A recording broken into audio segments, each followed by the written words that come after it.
Hello, everyone, and welcome to the third episode of the Ruthless Aggression Era podcast. As always, I am your host, Mel Matt, and alongside me today, I have two guests, and they are. Takers Minion. And Ambrose Alley. Surprise, everyone. I'm on a different podcast other than me own or an affiliated podcast of Kate's Hide. Yeah, it's an all-star panel, let me say. I'm so excited for you two to be here, and I just want to thank you two just right away for doing this one. Really on such short notice because I did not have a guest lined up.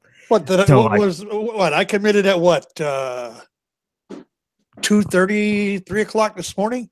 Yeah, pretty late. It was super short notice, but because I didn't have a guest, so I'm just like, I'm hurrying up. Like, who am I going to get this week? Maybe I can get Mox and Ambrose Alley. Mox unfortunately wasn't able to do it today, but we were able to get Ambrose Alley and Takers Minion. So thank you two for being here. I really appreciate it. No problem. I have to help my kids, Yeah. Yeah, because I'm starting out on my own here. Shooting the breeze and Violent Wrestling podcasts are going strong. So just trying to catch up. We kind of helped you out get going. So. Oh yeah, totally. And I thank you for that. Yeah. No problem. I'm honored to be involved in your birth, so to speak. Yeah, because I do think that Shooting the Breeze was like the first podcast like this that I did. Hell, I don't remember, but I believe you're right. I'll take your word for it. Yeah, it was like the Survivor Series, reference to Survivor Series. You're right, yeah. Wasn't used to getting up that early, but I got a big one planned for tomorrow. Oh yeah. Yeah, I cannot wait for that. But yeah, the show we're going to be talking about today is Unforgiven 2002, and I think this is actually a bit of an interesting pay-per-view to talk about because it's an interesting pay-per-view because a lot of big stars aren't really here because this is the first pay-per-view in a while without The Rock. Shawn Michaels isn't here. Stone Cold obviously is long gone at this point. So there are a few top stars missing, mainly The Rock. So this is really like the new crop of stars starting out, like Brock Lesnar and guys like that. And Triple H is a beginning of the so-called Reign of Terror as it is. So I think it's going to be an interesting pay-per-view to start talking about. And I think we can just start right off with the opening video package, which I think, and I love this video package. This might actually be my favorite opening to a pay-per-view ever because, with SummerSlam, we didn't get a video package of any kind to start things off, but we did here, and I'm glad we did because this opening video package is just so amazing. It's so awesome. Well, I saw the video package, and I think that, like you said, it was the first one where we got it. I think, and ever since then, they've done some kind of video package to open them up. If I'm not mistaken, all pay-per-views since then. I may be wrong. I mean, we got one for like Vengeance, but we didn't get one for SummerSlam, which was so weird because it's SummerSlam, like one of the big four. You would think that out of any pay-per-view that would do it, but at least the version I watched on the network, even my DVD copy, SummerSlam Anthology, it did not have an open video package for SummerSlam, which was so weird. But we got one here, and it's just amazing. Like, it's kind of creepy at the same time, but it's also kind of cool. I would agree. And I think it's actually kind of appropriate that Takers Minion is here because his boy is in the main event for tonight. Yep. Against his arch nemesis, of course. Yeah, this was actually the first time they had ever faced off, I think. So it's the beginning of an era, really. I do believe you're correct. All right, so Unforgiven 2002, it took place in the Staples Center in Los Angeles, California. And I think Cole does mention something about this being the first WWE pay-per-view to be in the Staples Center. I could be wrong, but I think Cole does mention that at one point. He does. This was the battle of the infamous. There was a lot of infamous matches and stuff that goes down in infamy in that pay-per-view. You know, but I digress. We'll go by your lead. So.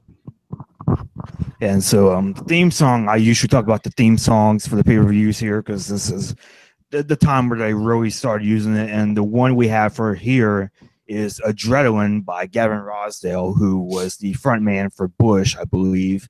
And it comes off the Triple X soundtrack, which is so 2002.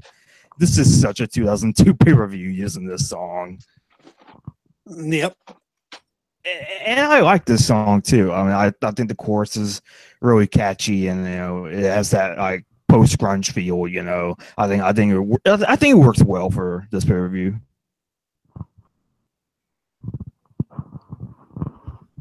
I would agree. I'm sorry that I keep muting out right now. I got Legends Lover getting ready to go to work, so we're kind of in between things right now.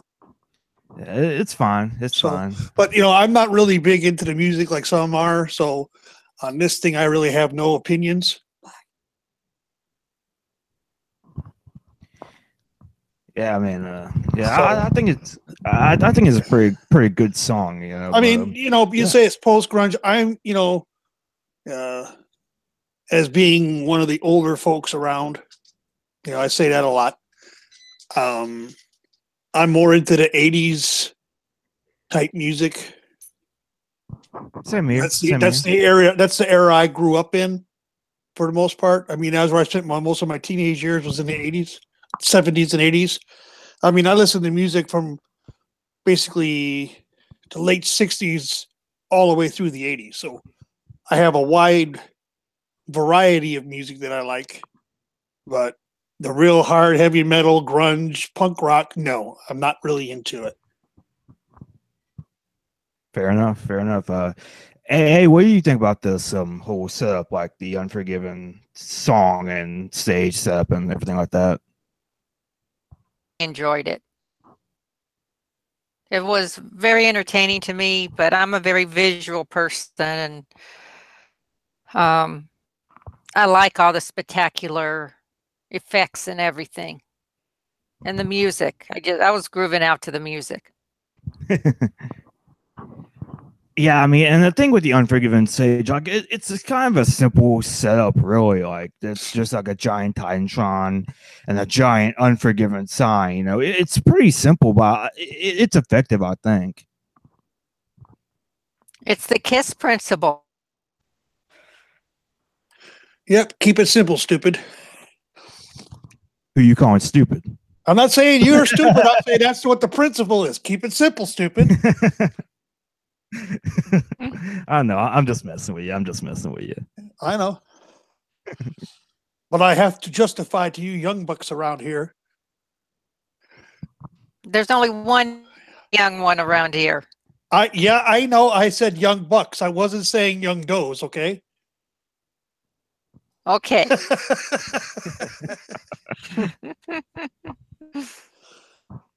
But yeah, I know I'm terrible. But yeah, I do think that they would go on to have like better Unforgiven stages. Like I think the one that they had the next year was really good. Like it had fire behind it. I think the fire works really well. Here it's a bit simple, but I think it does work. Like I do think that it is better than the previous year, which had Stone Cold and his three heads. Yeah. I did see that logo. I was like, huh? Okay.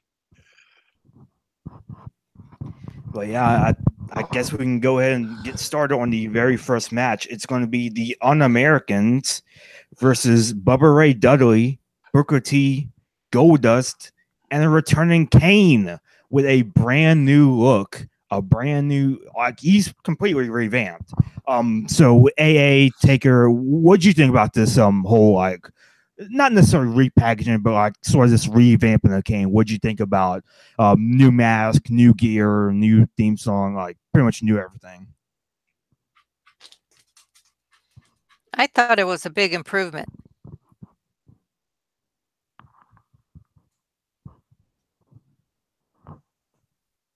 Yeah, I mean, I do like the I did like this gear. I'm very partial to the one that he had in 2000, 2001. You know, I really like that gear.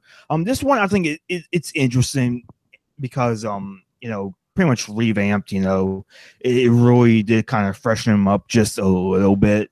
You know, I think it's pretty good for the most part. You know, one thing that is pretty notable is that the mask is it's like kind of like a half mask. It allows him to kind of communicate more clearly.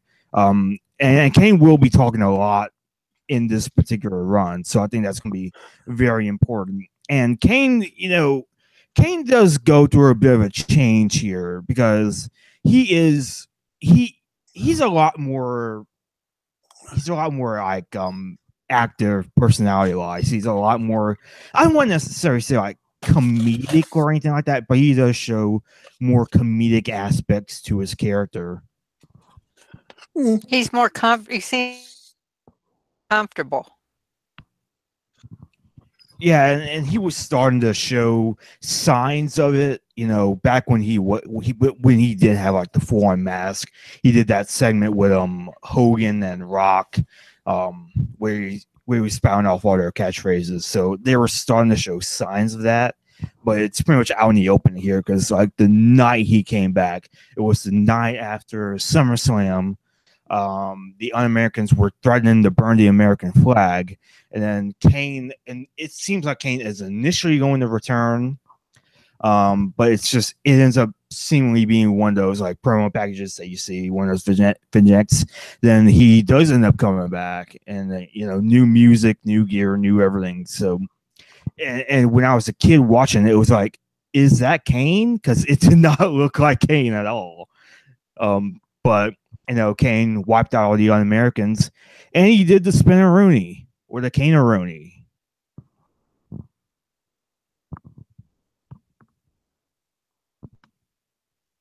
So Kane is starting to show a bit more character, or starting to show a bit more comedic side. So yeah. And Bubba Ray Dudley, he's kind of a random guy in this match, you know, like he's not right. I mean, he's not really as random as I make him out to be, but I think the idea was that it was supposed to be Bradshaw in this role because Kane and Bradshaw challenged Un-Americans for the tag titles, and they got screwed over by William Regal, who just joined the Un-Americans. But Bradshaw ended up suffering a torn biceps the night that it happened. So, but Ray Dudley, who was already feuding with William Regal anyway, got fit into that slot. So this is an 8-man tag, and Goldust and Christian start things off, and Goldust hits Christian with what he calls the rear view. Didn't he? Wait a minute. I kind of stepped away for a couple minutes. I'm sorry. I know Goldust had, what was it, one of the Un-Americans tied up in a rope. Wasn't that Shattered Dreams move he used to do? Yeah, Shattered Dreams. Yeah. I don't know. I kind of get lost when I step away, but you know, nature calls. Too much coffee, damn it.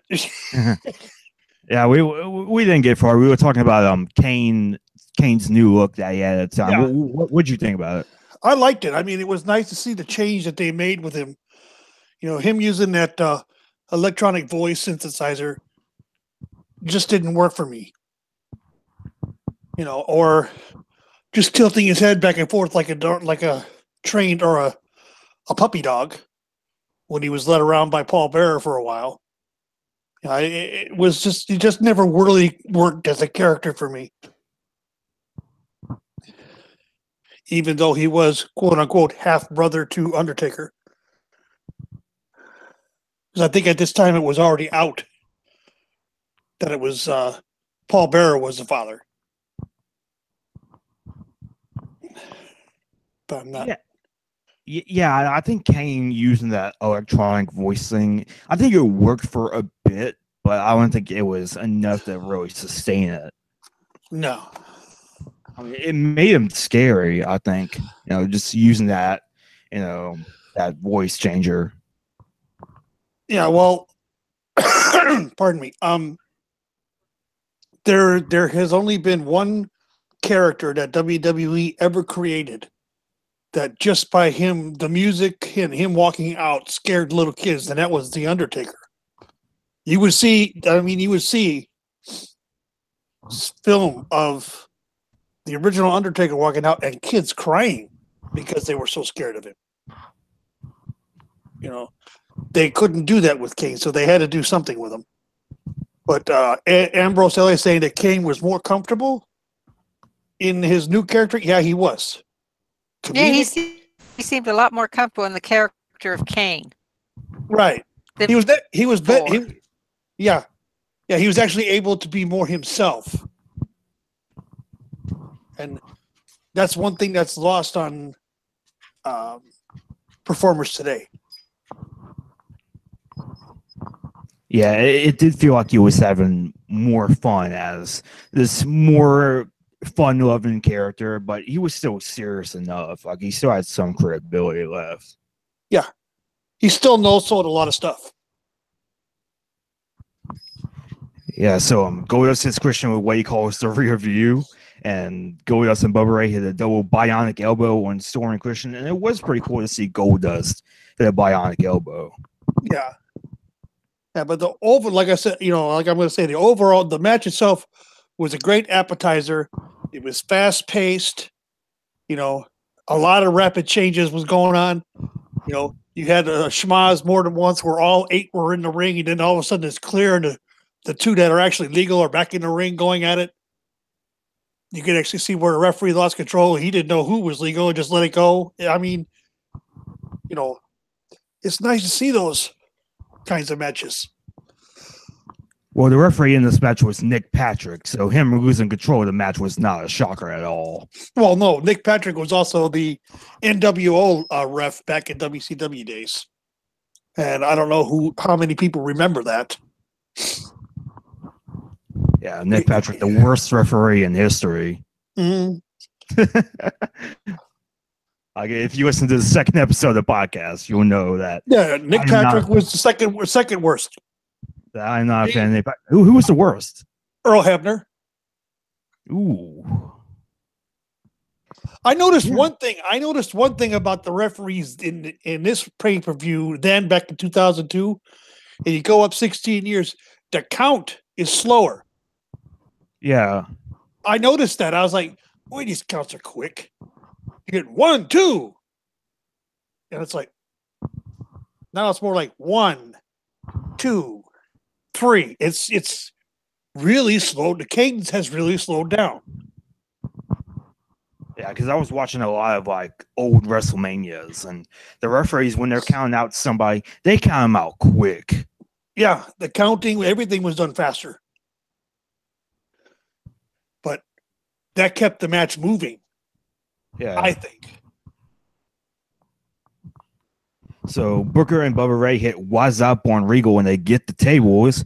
Kane gets tagged in, all hell breaks loose, and Kane ends up choking Storm for the win. I thought this was a pretty good match. It's a really fun opener. Yeah, like I said, it was a good whet your appetite, great appetizer. Got the crowd into it. I was into the pay-per-view at that point, and it sucked me in. For the next match.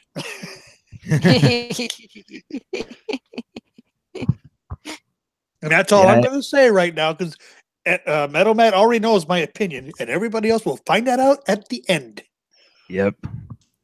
It's going to be a pretty interesting opinion. I can already tell you without giving too much away. Hey, what did you think about this match, this opening match? I liked it because it was, as Taker said, very fast-paced. And it was just a fun match. It was fun, and they told a good story, I think. They told a story, but it was a fun, and it set the tone that, okay, yeah, I'm hype, I'm pumped. It didn't drag out. It make you feel like oh God, the rest of the show is going to be like this. Yeah, Got it you was pumped and ready.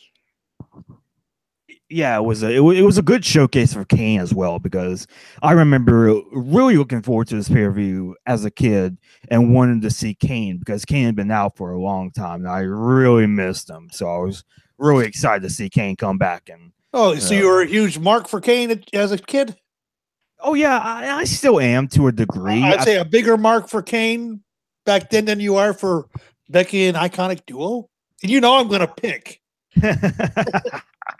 I had to pick the perfect spot, and there it was. You gave it to me.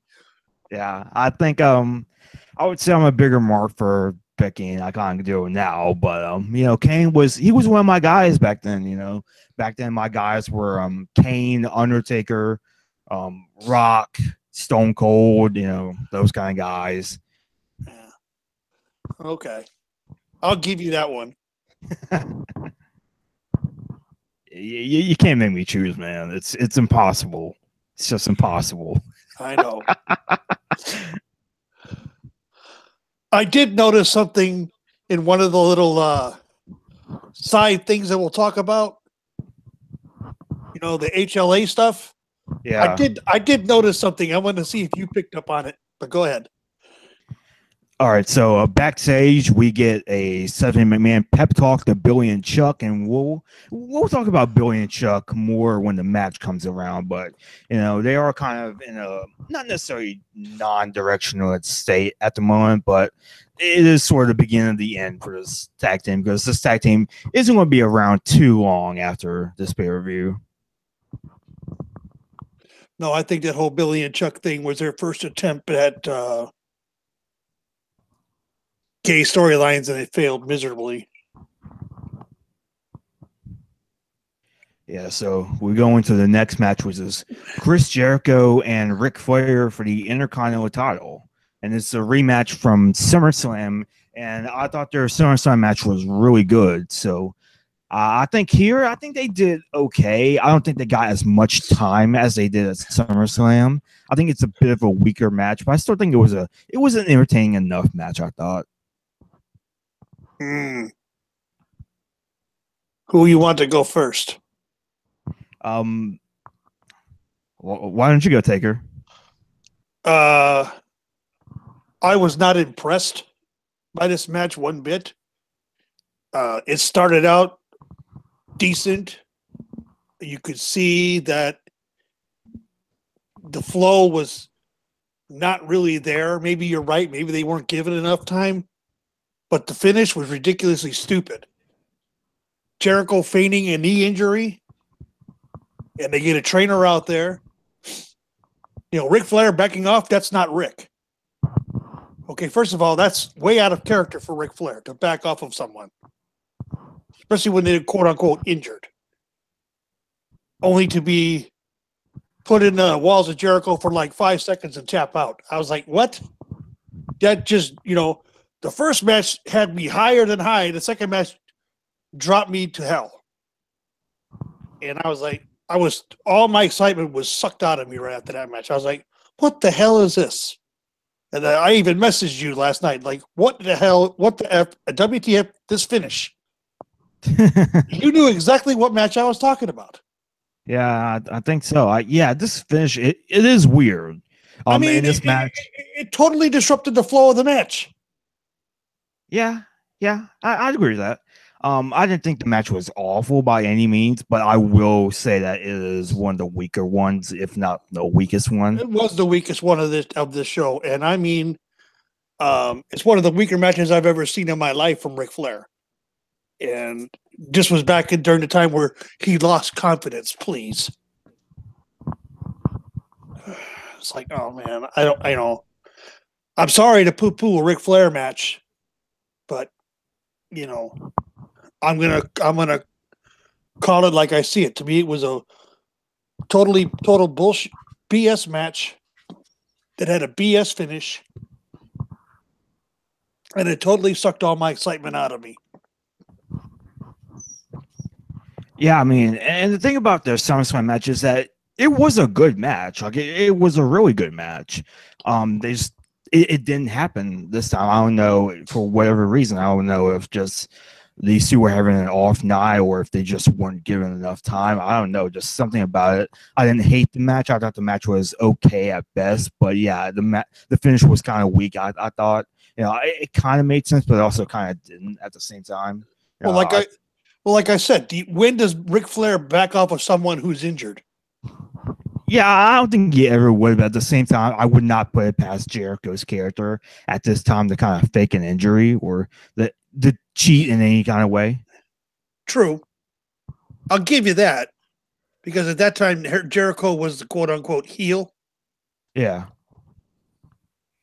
But I yield the floor to someone else. Well, I'm actually a lot in the frame of Taker in that it was a massive letdown after the first match.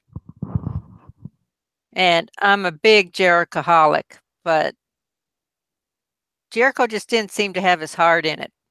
Neither did Flair, for that matter. I saw that too. Yeah, the match was kind of weird. Go on. I was just going to say, it just seemed like they said, we gave it all on SummerSlam and shouldn't have ended there. Why is this still going on? Yeah, I would agree with that. 100%. And I haven't seen that match, so I don't know. But now you're making me want to go back and look it up.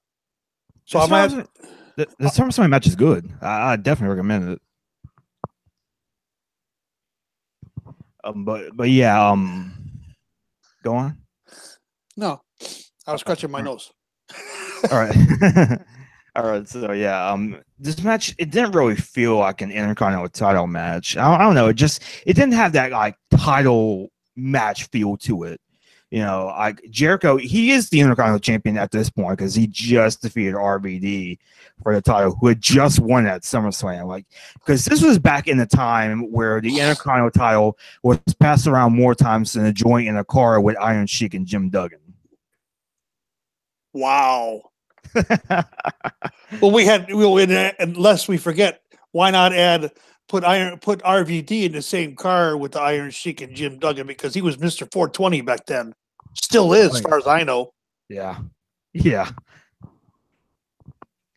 But yeah, and even at the end of the match, Howard Finkel was like, ladies and gentlemen, here's your winner, Chris Jericho. He doesn't even say, and still Intercontinental Champion. He just says, winner is Chris Jericho. That's part of why it doesn't really feel like a title match.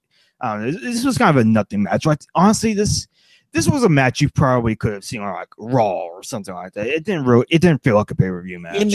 In the infamous words of someone from the community which we belong to, this is a match that happened. Yeah. That's honestly the best way to describe it. And I don't think AA will disagree with me on that one. Nope, not at all. Yeah. So backstage, Eric Bischoff gives a pep talk, the 3-minute warning, and reveals that Rico is going to be the new manager. And Rico, who was originally the stylist for Billy and Chuck, turned against them, and now he's going to be the manager of 3-minute warning. And I'll be honest, I don't like this. I don't like Rico as 3-minute warning's manager. I thought they were really effective as Eric Bischoff's hired guns. I didn't think they really needed Rico to be their manager or their mouthpiece or whatever. I don't know. Isn't 3-minute warning that's Rosie and Jamal, aka Umaga? Mm-hmm. That's who I thought it was.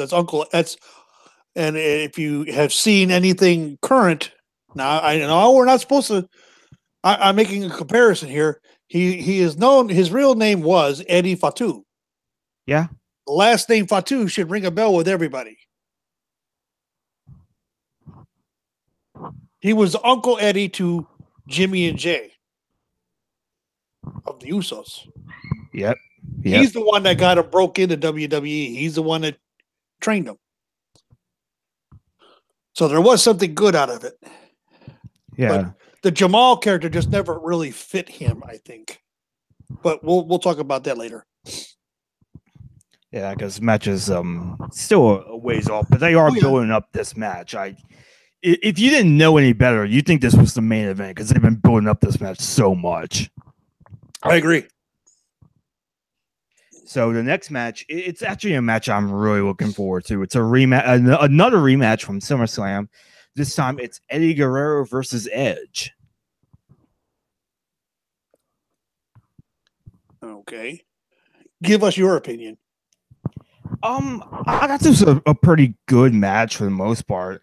I don't know if it was quite as good as their SummerSlam match because this SummerSlam match is great. But this is still really good. I think there's some good psychology here because Edge is going into this match with a mild concussion, at least in terms of storyline wise, which is kind of weird to see now, knowing what we know about concussions. And like they would do that a lot. I think even Goldberg, in storyline wise, he got attacked by The Rock at the Rock concert too. And they said he was going into the match with a concussion. And it's so weird to see now. Yeah. Yeah, I agree with that. When I heard that sent red flags up. I'm like, man, if they own, but the thing about it is that's what 16 years ago. Now. Yeah. So things were a lot different then. There were a lot of unknowns back then about concussions and brain trauma and stuff of that nature.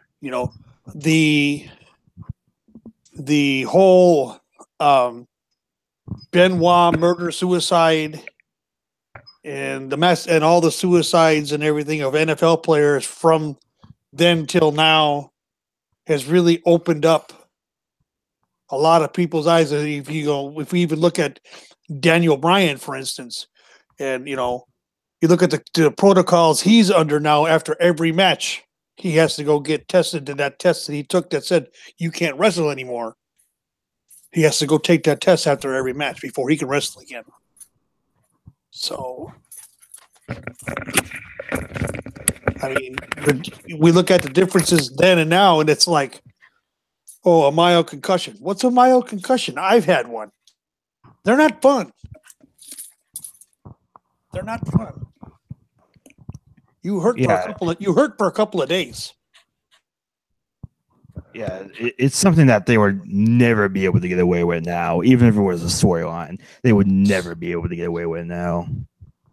Hell, they got away with it as recently as Dolph Ziggler, Alberto Del Rio, which was not even 5 years ago? Oh, yeah, that's right. That is right. I totally forgot about that. Then again, when it comes to Alberto Del Rio, I try to forget about everything he's ever done. So I know, but that shows you just how much we progressed in a short time. Yeah. I thought this match was pretty good. It has a lot of really good psychology with Eddie working over the head and stuff, and some great selling by Edge. I think Edge's selling in this is really great. And again, just sort of progressing from the SummerSlam match. Eddie just showing some great intensity. He was just a great character at this time because he was just very intense. He was almost psychotic in a way. And I think this is a really good match. Eddie wins. He exposes the turnbuckle pad. They're on the top turnbuckle. Eddie just bashes Edge's head into the steel, and then Sunset flips him into a powerbomb and pulls the tights to win the match. I thought it was a pretty good match. What'd you two think about it? Go ahead, A. Well, I'm a big Guerrero fan. I mean, lied, cheating, still. Eddie had it all figured out. I enjoyed this match. It was much better than the Jericho Flair match. So it brought me up a little bit from when I was let down. But I really enjoyed it. Yeah. I love. Go ahead. And I love Eddie cheating like he does. It's so blatant, but it's so classy. I mean, the referee, all he had to do was look up and he would have seen it. But, I said, I look at that match myself and said it was solid. Both Edge and Eddie tended to do a lot of high flying stuff back then. And there wasn't much of it. There was enough. And I got down here. Eddie and his cheating ways won with a shortcut, which was nothing unusual for him during that period of time. So, and he was the one that seemed to get the bigger applause anyway, as a, technically a face. I don't know what Edge was coming out to the ring as, because both of them were very popular even then. It was like, okay, crowd, pick your poison here.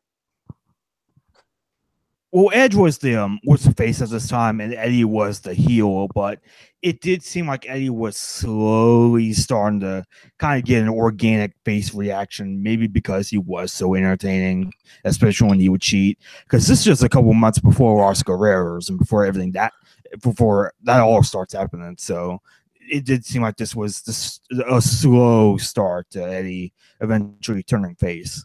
Yeah, I would see that. I mean, I don't know the whole storyline coming into this. I didn't know the storyline really.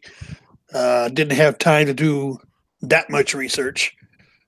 So I didn't have time either. Like I was able to watch a couple of Raws after SummerSlam, but I wasn't able to watch them the previous two beforehand. The previous two Raws and SmackDowns before the pay-per-view. Right. So, like I said, it was a solid match. I mean, you could see both of them sold for one another. They sold for each other. Edge was always a great seller, especially of head stuff. He had those eyes that just worked. Kind of like Rusev today. Kick him in the head, you look at him, he looks like he's seeing stars for the next 3 weeks. So, and Edge could do the same thing. Some people are just gifted at selling certain things where others aren't. Although the desperate swing by Edge that stunned Eddie and knocked him backwards was like, I was like, oh shit, where'd that come from? So yeah, like AA said, it brought some of my excitement back, but not a lot. I mean, after that Jericho Flair match, I was just like, eh. I said, this show is going to have to really impress me to get me back into it. Well, I think we have a match that might as well be the main event. They've been building up a long time for this. It's Billy and Chuck versus 3 Minute Warning. And this is an interpromotional match with huge stakes going on. Because if 3 Minute Warning wins, Stephanie McMahon has to perform HLA. But if Billy and Chuck win, Stephanie McMahon, Eric Bischoff will have to kiss Stephanie's butt. So what you think about this match? It was a 5 to 6 minute match, squash match. Yeah, that's how I saw it, and it was almost certain in my mind, for the minute the bell rang, that Jamal and Rosie were gonna win the match. It was just, the commentary was putting them over so hard, and not really putting over Billy and Chuck so much. Yeah, because like I was saying earlier, like Billy and Chuck were sort of like on the end of it was sort of the beginning of the end for him here because they did the whole they did that whole angle with them. What do you think about that the angle that they did? Me? Yeah. Well both of you. Something different. More Attitude Era-ish, in my opinion. And during this Ruthless Aggression era, they were trying to get away from that stuff. The whole storyline. And like I said before, the Billy and Chuck, what was it, commitment ceremony and all that stuff leading into this was their first attempt at gay storylines. Mm-hmm. And I saw through it because, if I'm not mistaken, Chuck was Chuck Palumbo, right? Yeah. Chuck Palumbo is as straight as an arrow, as is Billy Gunn. That's who they were. Mm-hmm. And I just didn't see it working. from Jump Street, because I remember getting bits and pieces of it. This was during a time where I was like, I was on the road a lot and didn't get the chance to see a lot of wrestling because I was driving a truck back then. So I would catch it when I could, and I saw bits and pieces of it, and I'm like, what the hell is this? This makes no sense to me whatsoever. But in my opinion, the whole thing failed. That whole gimmick failed in the end.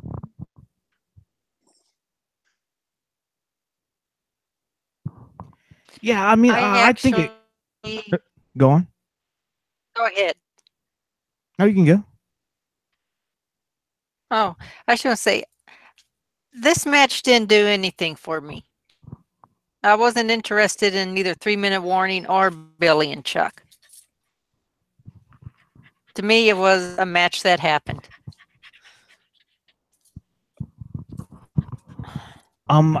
As far as the Billy and Chuck angle goes, I think maybe it could have worked if they had just changed a few things around. I think if Billy and Chuck were faces, I think it could have worked because they were mainly heels. I don't know. Or maybe it could have worked as heels, maybe. But I think maybe if they had went all the way with it, it would have worked. But they really did just kind of back out of it at the last minute. And I do remember that Glad was not very happy about that.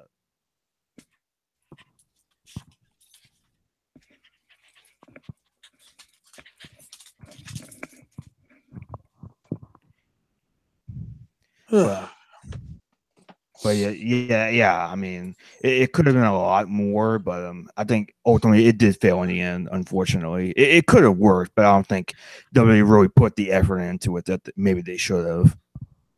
No, I mean, the whole 3-minute warning. This whole match was just, like I said, a squash match to get these two monsters over as a tag team. That's what it was all about. They were in process of burying Billy and Chuck because I think WWE at the time realized we messed up with this, and now we better work our way out of it and quick. Yeah, and it's honestly kind of a shame that Billy and Chuck didn't work because I think, WWE, if they handled it right, they could totally do a gay storyline, and they could do it. If they did it well, it could totally work because I'm all for gay rights. I'm all for that. I've even said that on my own show that I don't judge.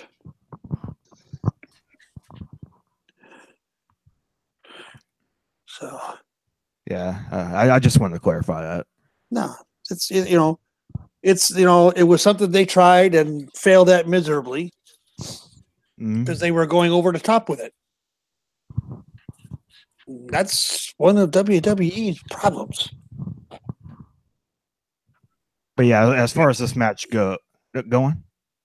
No, I was taking a drink. Oh, all right. So yeah, this match, I actually thought this match was pretty entertaining for the most part.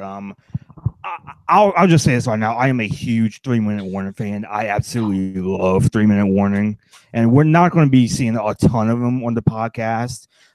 It's like this pay-per-view and Survivor Series, and that's about it. I mean, we see Rosie and Jamal later on, but they're never really 3-minute warning again. But, no. Yeah, I thought this match was entertaining. I did like, a couple of spots where Billy ends up reversing something. Like he reverses one of them tries to do a slam on one of them, and he ends up turning it into a famous. So I like that spot. Yeah, that was a good spot. I mean, there were some really, really good spots in the match, but overall, the match was kind of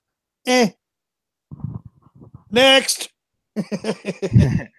Yeah, so Jamal Samoan drops Billy for the win. I thought this match was surprisingly enjoyable. I wasn't expecting much out of this match, but for me, I actually did enjoy it. Oh, I mean, it was a hard-hitting match for me. They were out there just 3-minute warning. It was all power moves. They weren't never really wrestlers. Even when Rosie was a superhero in training, he wrestled more. When Jamal became Umaga, he was still a bulldozer, so to speak. Yeah, so backstage, Eric Bischoff celebrates, So, of course. So coming up next, it's the first world title match. It's the first ever Raw World Heavyweight Championship match on pay-per-view. It's Rob Van Dam versus Triple H. RVD. RVD. Mr. 420 himself. Yes. Go ahead, AA. If you're so hip on RVD, give us all your opinions. No, I just had to.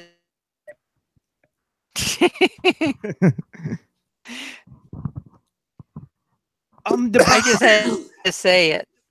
Yeah, I know. I tried to pin you in the corner, damn it, it didn't work. The background of this match is pretty interesting because and I love how the video package does this. You know, Eric Bischoff's like, you people deserve your own champion. You may recognize this big gold belt. It's been worn by some of the greatest champions of all time. And they show out some classic WCW footage like Hogan and Sting and all that. And then they show Jericho, Angle, and Rock winning in the invasion. Like, that shouldn't count. No. Those reigns shouldn't count. Well, you forgot one thing that happened backstage, my friend. What? When Triple H is walking around in the back and he sees the Raw locker room and he walks in and RVD is standing there calm, cool, and collected. Oh, yeah, that's right. I forgot about that. That was a very solid moment leading up to that match. And that was before the 3-minute warning Billy and Chuck match. Yeah, that's right. I forgot about that. Sorry. This was after Rick lost and he's sitting in the back. And, you know, he confronts RVD about being calm, which tells me, you know, you can't win, blah, blah, blah, blah, blah. And then he makes a comment about Rick being weak and soft and all this. And I did not see what happens in the match coming. And usually I could pick up on stuff like that. Yeah, could it be foreshadowing? Yeah. But yeah, I completely forgot about that segment. Sorry. Thanks for bringing that up. But not a problem. Yeah, like the whole background of the match, like, yeah, they show invasion angle of Angle, Rock, and Jericho winning. Like, that should not count at all. But no, you know, it was the big gold belt. The one thing that bothered me about it most of all, they didn't show Rick carrying it at all. Yeah. And Rick carried that belt for a lot of years. Well, I think they show it in the very intro package, because they do like this whole thing where they like have 2 championship matches and they show like a complete history of the big gold belt. Did they show them in that one? I didn't notice. I'm trying to remember. I think they did, but I'm not 100% sure. Oh, that was done on a Raw right after SummerSlam, wasn't it? Yeah, it was. The big gold belt was unveiled on the week after SummerSlam, and honestly, this is what drives me nuts. This is what drives me crazy, because like a lot of people say that Triple H was just handed the belt. Like, even superstars would just on TV, they would go like, you know, why would you just hand Triple H the belt like that? Like Big Show and Jericho were saying that. Like, everybody says that Triple H was just handed the world title, and that's not necessarily the case. Like, the night after SummerSlam, Triple H beat Brock Lesnar. No, Triple H beat The Undertaker to become the #1 contender for the Undisputed title. Then right after that match, Brock Lesnar ended up deciding to exclusively defend his title on SmackDown. Since Triple H was a Raw guy, he couldn't do it. So Triple H was the #1 contender. He earned a spot. Raw needed a world title. Triple H, I think, earned it. You know, I don't think he was handed it at all, at least in storyline anyway. But the storyline was that he was presented the title, and that was the whole thing about it. He didn't, you know, yes, he beat the Undertaker, but that was not for that big gold belt. It was for something else that he was not going to have access to. So if technically, Triple H was handed the belt. Even though he won the #1, whatever. Yeah, it's a gray area, I guess you could say. Some fans will say he was handed the belt. Others, like yourself, will say, no, he earned it. And it's an argument that'll go on forever. But I'm also a huge Triple H mark, so that might have something to do with it. You're not very happy about this current iteration of Triple H. This I know. I'm not this one that he's doing now. No, that's what I'm talking about. The current one. Yeah, not the one that he's doing right now. This one that he's doing here back in 2002. As a kid, I hated Triple H. You know, I absolutely hated him. But as I got older, I started to see that he was doing his job as a heel. You know. Yeah. Which is something that a certain Miz could have learned from, but that's neither here nor there. Well, thanks a lot. Now you want to make me sick. You make me want to vomit because you. The iconic duo is going to be separated and put on one brand, one on the other. Why would you say that? Why would you say that? Maybe break down. Because you want them to be together and they're going to break them up just because of that. And they're going to make you choose, pal. Well, we'll see about that. He doesn't have. What's that, A? It's on SmackDown. This has been an ongoing discussion and feud between Metal Matt and myself for what, almost a year now? Maybe. All in good fun. Oh yeah, totally. But yeah, Rob Van Dam ended up winning a fatal 4-way match with him, Jeff Hardy, Jericho, and Big Show to win this number one contender spot. And so the match starts, and did anybody else notice that this was an unusually slow match for RVD? Yes, it was. He was working at a very slow pace here. Well, we all know that Triple H is rear chin lock, battle of a chin lock. Yeah. Triple H has always been a grappler. He's never been someone that is fast. He's always been someone that's slow in telling the story. Yeah, I think that's why RVD did it like that, to kind of keep up with Triple H or at least slow down or whatever the case may be. And I'm not saying it's a bad thing. I actually thought this match was a pretty good match for the most part. It was a different kind of match. It was a different kind of RVD match than one that we're usually used to seeing. And I kind of appreciate it for that reason. I do like one part in this match where RVD takes a bottle of water and spits it out to mock Triple H, because that was something that he did in the previous promo, I think like the previous week or something, to mock Triple H. Well, I don't know if anyone else saw it, but when he did that and they had the camera on Triple H, he called him a mother. He called him a mother beep.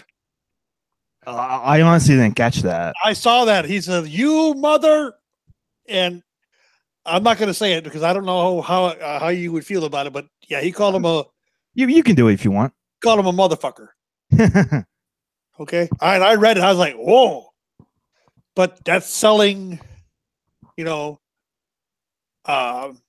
gimmick infringement anger. Yeah. I honestly did not see that moment at all. I didn't see him say that. I'm going to have to watch it back in and see. But yeah, already did this whole promo where it's like, because you, my friend, you can spit the water.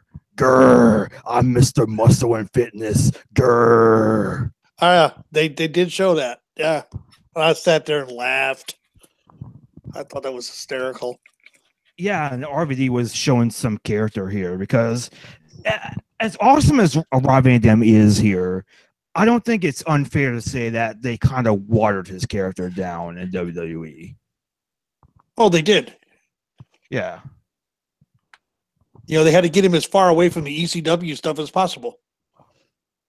And even kind of like an awesome kind of work shoot or even like a shoot promo at ECW One Night Stand 2005, where he was kind of like mocking that kind of riding for him. Right. But the match itself, like I said, it was decent. It had a lot of back and forth action going on. But once Hebner was knocked out of the ring, is when all the shenanigans started. Yeah, and that's usually what happens when someone gets bumped at And ringside. you know, and like I said, Earl Hebner, of course, you know, knocked out and knocked out of the ring. They seem to like to do the referee bumps a lot during this era. On this show, especially. On this show, especially because there's what, 2 or 3 of them? Yeah, especially in the main event. My God. Yeah, we'll My talk God, about the ref that. bumps. And that was Earl's son, if I'm not mistaken, or was that Jimmy? No, it wasn't Jimmy Corderas. That was Earl's son. Yeah, was Brian David. Hebner, I think. Or Brian Hebner, yeah. By father like son. Yeah, no shit. But yeah, so the finish of the match comes when Ric Flair ends up coming down to the ring and he grabs the sledgehammer, and it seems like he's going to do Triple H in, ends up striking RVD in the ribs with a sledgehammer. Triple H pays RVD to win. I thought this was a pretty good match. It was a bit of a different style than what we're used to from an RVD match. This was a bit of a slower style, and usually I'm not a fan of that kind of style, but I think it really works here. What'd you two think about the match? Like I said, it was a decent match all in all. Had a lot of back and forth. You saw a lot of 2 counts from the headlock that RVD was working. And like I said earlier on, go ahead. Uh-oh. Hey, go ahead. And like I said earlier on, the counts were faster. You get 1, 2, and then it would roll. It's like they need to be, you know, but this, like I said, different time, different place. You started to say something, AA, and cut out. What was that you want to say? Was trying to say that besides not liking Triple H in any incarnation, this was another match that really didn't do anything for me. I didn't want of RVD what I wanted to see. Yeah, you were used to seeing the high flyer RVD.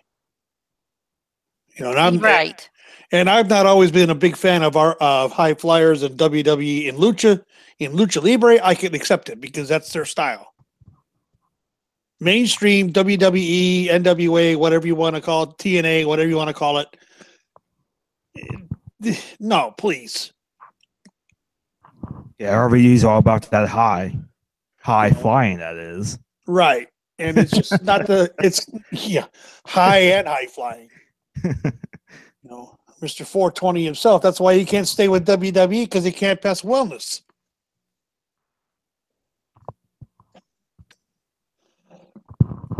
So backstage, D'Lo Brown and Billy Kidman comment on Ric Flair's heel turn, and someone from a soap opera comes to visit with him, and he walks off with Dawn Marie. I have no clue who this guy is. Oh, he's one of the he is one of the main characters on Young and the Restless. Main villain. And that's how they identify him. I can't think of his character name right off the top of my head, but he's also been on First Take, believe it or not, critiquing Stephen A's character on what show is he on?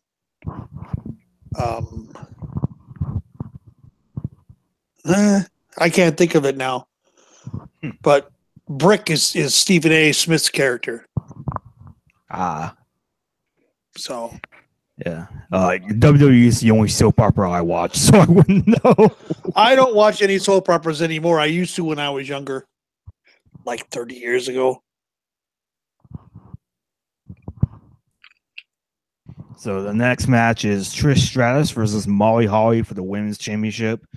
And man, I feel so bad for these two, because I think these two had like the shortest match of the night. This was only like 5 minutes. I feel so bad for them. It was still a solid match, though. Oh yeah. It was a nice pickup match after the major letdown. Because I have down here I have in all capital letters. You said the Reign of Terror. I said no. I'm thinking more of the Birth of the Evolution, because isn't this around the time that Hunter and Flair start putting together in the Evolution? Kinda, sorta. Like this was the start of like Ric Flair being like Triple H's manager, but Evolution I don't think really officially formed until like January, like after the Royal Rumble.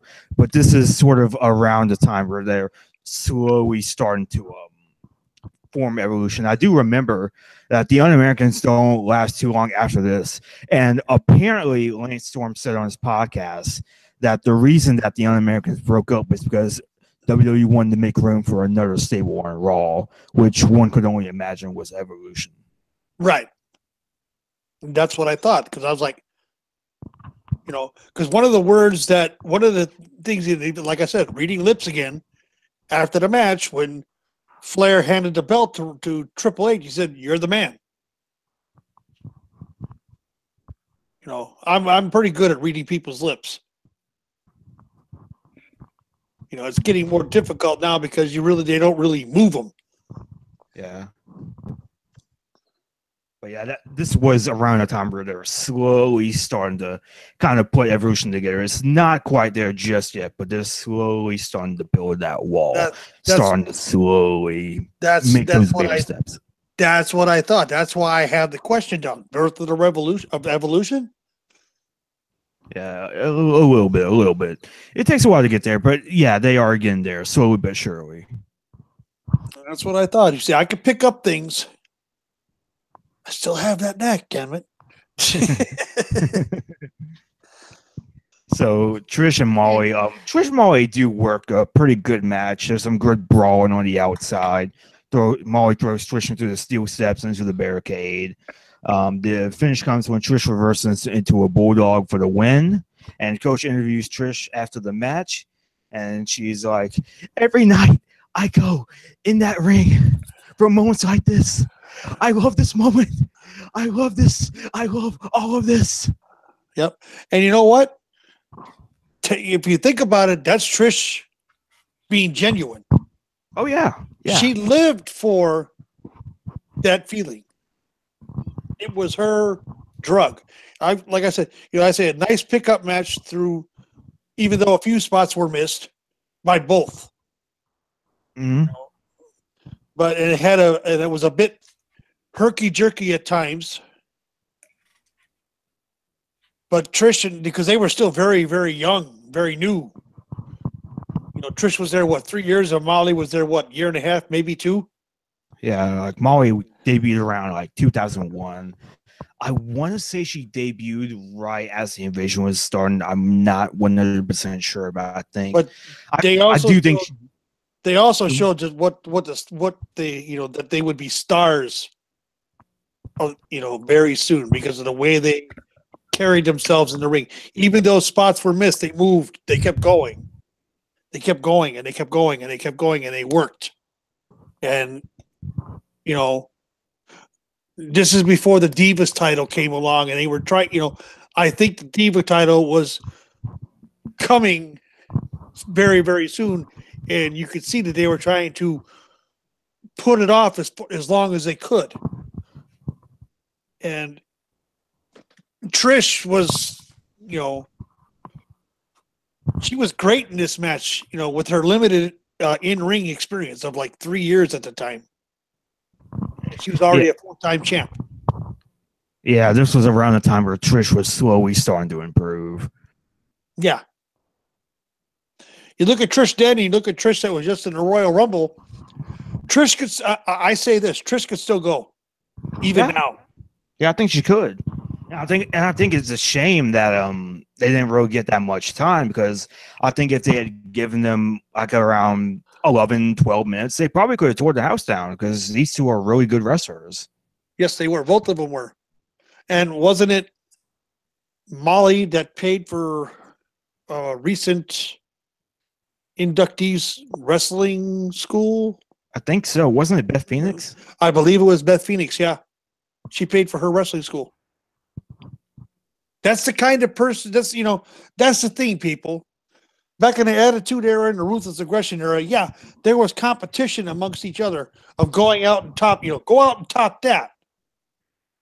But they still looked out for one another. They took care of one another. Molly Holly saw something in Beth Phoenix and made sure her schooling was taken care of. And it wasn't until just before Beth was inducted in the hall is when Molly finally came out and said that she'd paid for it. Yeah. Yeah, I think we might even see her at the Hall of Fame tonight, I think. Isn't she like inducting somebody? I do believe she's inducting Ivory. Yeah, I think so. Because those two had some kick-ass, tear the house down matches.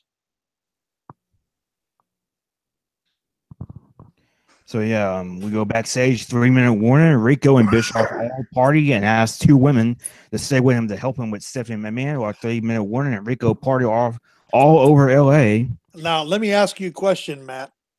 Yeah. Did not the woman with the black hair, did she not look like Billie Kay? A little bit. Yeah. And I was actually going to point out that she is not like this isn't the last time we're going to see her in WWE, because she ends up making another appearance for WWE at WrestleMania 19 as one of the Miller Lite Catfight girls. Right, but doesn't she look like Billie Kay? Yeah, a little bit. Yeah, and I'm sitting there going, "Oh, I got to point this out to Matt. Got to point this out to Matt." Like, I looked at it, I was like, "What? Wait, what the hell? Billie Kay? Wait, no, it can't be. It is? No. Well, maybe it is. I don't know." I was sitting there going back and forth on it because if you put a picture of those two side by side, there isn't much difference.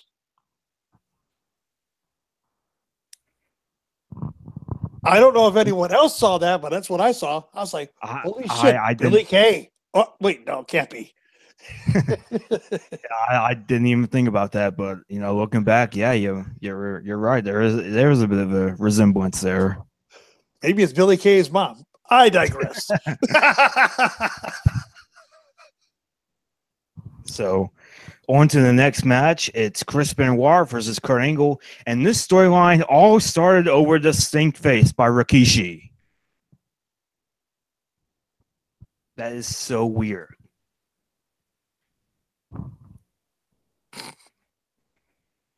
Like, I'm not even making that up. Like, it really did start over the stink face.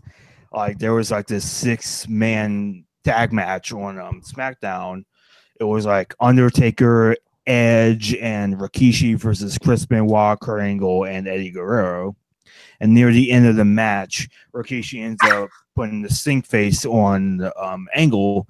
Benoit laughs at him, and Benoit and Angle end up fighting outside the ring, which is just hilarious. And what makes it even more hilarious is Eddie's reaction. Eddie's just standing in the ring. He's looking on the outside. It's like, get back into the ring. And all three of the faces are staring at him. And Eddie just slowly turns around. He's like, no. Like, he tries to reason with one of them. I think it's like, I want to say it's like Rikishi. He just puts his arm over Rikishi like, hey, man, what's up? Yes, it didn't work out for him. But, yeah, this whole feud starts over the freaking stink face, which I just find unbelievable.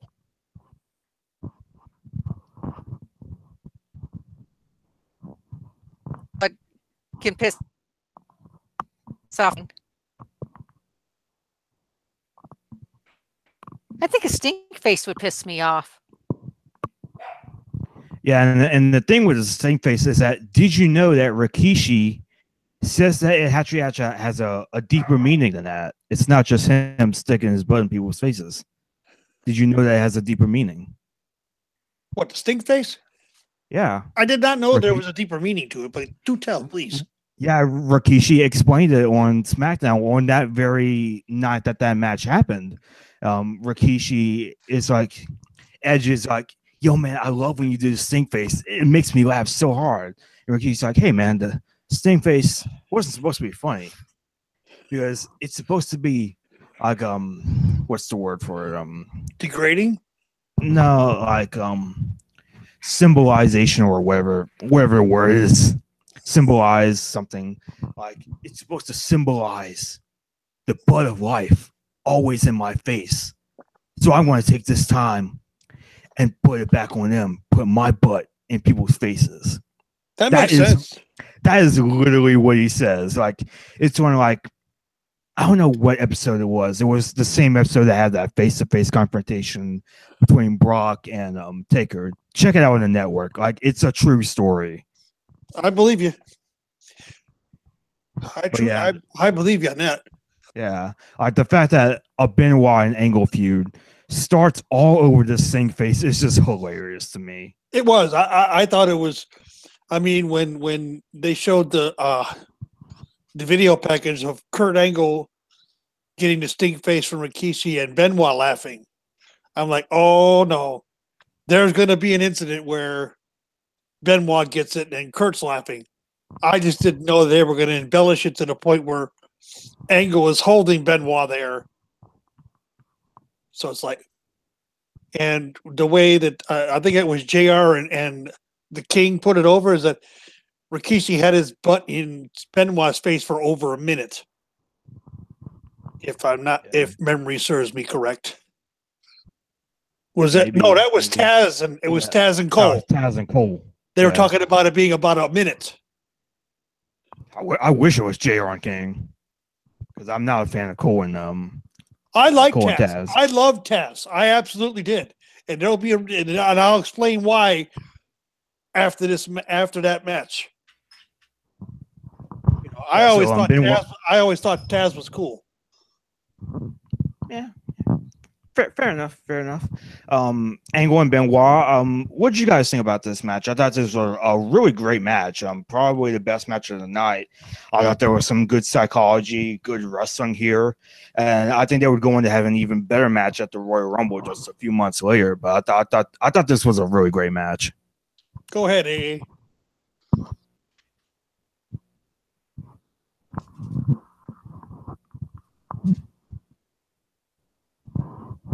I think the chinchillas ate her cord.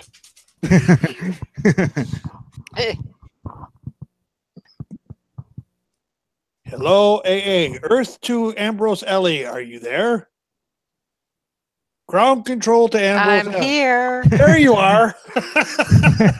Seems that your chinchillas are eating your cord. I'm acting a little funny. Okay. But that's yeah, I can see why Ben match. Yeah. Definitely. I mean, overall, this was in my opinion, it was a great match. A lot of back and forth, a lot of, submission stuff being done. Seeing Angle put Benoit on his own submission move was awesome. Seeing Benoit do the same to Angle was great. I mean, the only thing I didn't like was at the end was Benoit using the ropes to get the pin and then having Kurt Angle throw a temper tantrum in the center of the ring. Why turn Kurt Angle at that point into a 5-year-old child? Well, I mean, he was kind of doing that at Vengeance a little bit because I think AA will attest to this as well. Kurt Angle was at the very beginning, Rock and Taker just staring off, and Angle's like, "No, pay attention to me." He's like jumping up and down, and Rock and Taker just clock him in the head. So Angle at this time, he was still kind of that comedic character a little bit. He was slowly easing out of it, but he was still doing that. But yeah, I do agree with you that the finish was weird. Like Benoit, he's sort of in like this kind of, he's maybe like a transition where he's kind of, because he was still a heel at this particular time, but it does seem like they want to kind of turn him face. Because the crowd was behind him until he pulled that stunt. Yeah. I think the two were still heels at this point. There again, I know this is going to cause controversy for you, buddy, but hell, controversy creates cash. We had two heels facing each other in this match. Mm-hmm. Why is there always got to be a face heel dynamic in all matches today?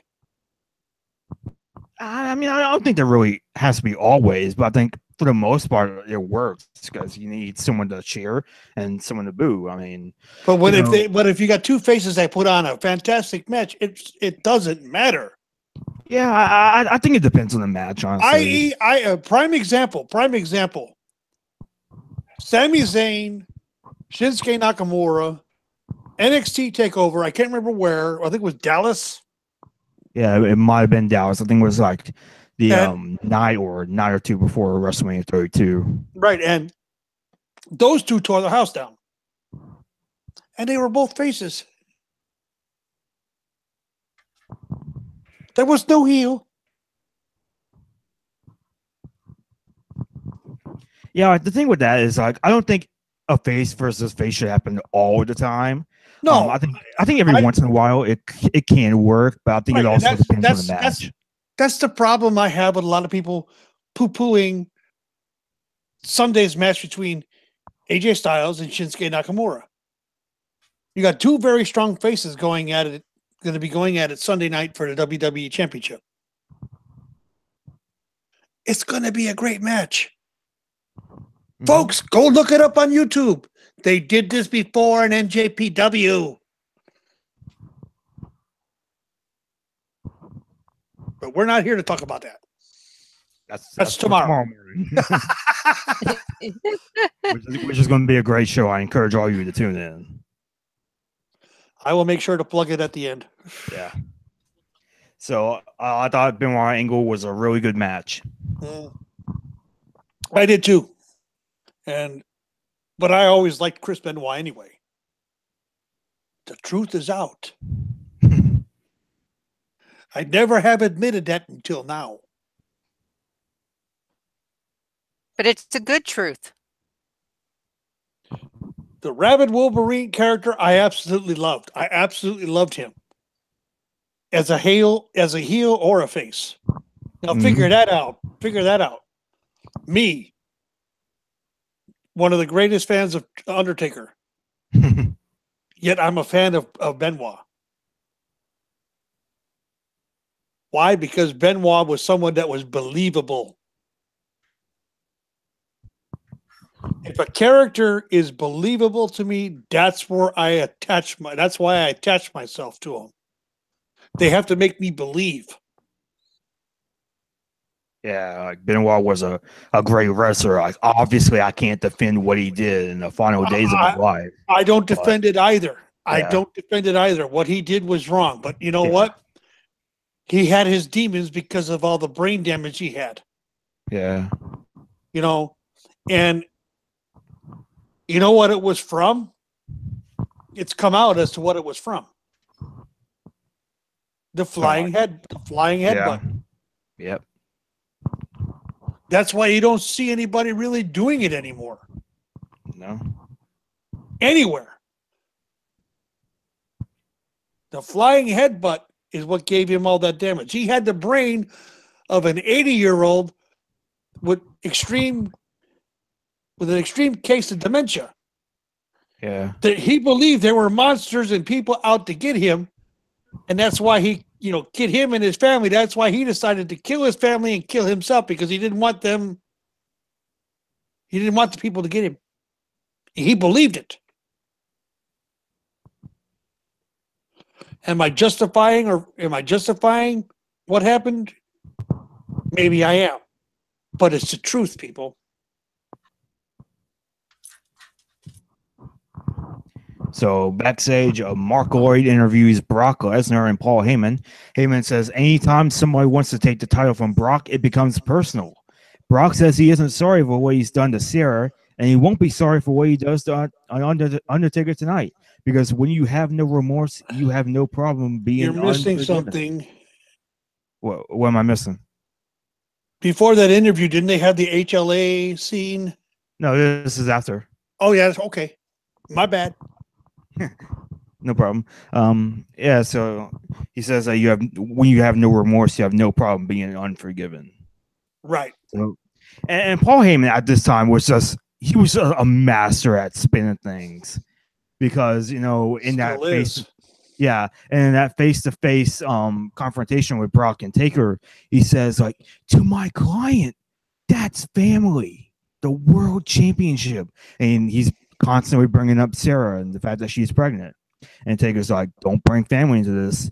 But to my client, that title is family. And he does the same thing here. When you try to take the title from my client, it becomes personal. We're not making it personal. He's making it personal. And I just love that Heyman is just such a sleazy agent character that he'll just spin anything into what he thinks. Yep. And it worked. And it still works. Even now. So yeah, now it's time for the segment we go on. If you think about it, look at 2002 Unforgiven, and look at the promo that Heyman just cut this past Monday night. Very similar stick. What does Heyman bring up? Roman's family. What is family to Brock? The title. What's old is new again. To a complete different generation of fans. All that's missing is Heyman's ponytail and the Yankees hat. And the hair. Yeah. he needs to bring it back. Put some Rogaine in that scalp of yours, Heyman. Come on. Bring back the Yankees hat, man. Come on. I am sorry. I'm sorry, Matt, if I'm bringing too much of the current in, but no, that's fine. That's fine. It's things I see. You know, having watched professional wrestling since I was 6 years old, and I'll be turning 54 in June, so I've seen a lot. With the off years that, you know, I couldn't see any, but God, I remember all the magazines. Not just WWE magazine, and not just Pro Wrestling Illustrated. You had The Wrestler, Pro Wrestling this week, every week. I would get all of them and read because I wanted to keep current.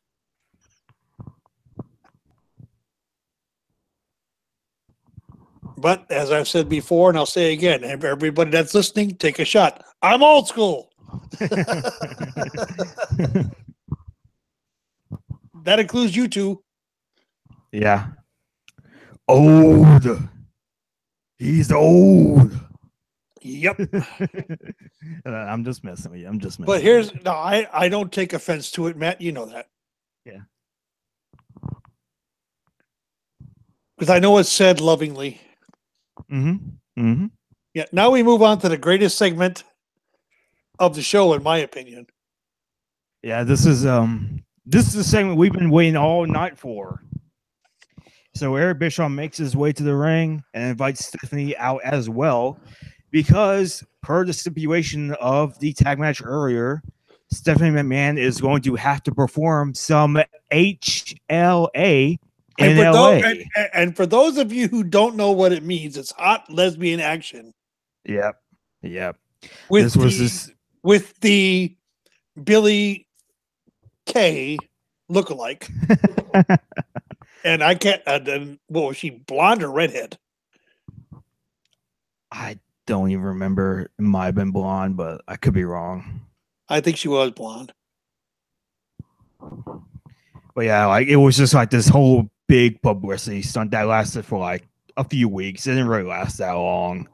It really was just like a big publicity stunt that really didn't work at all.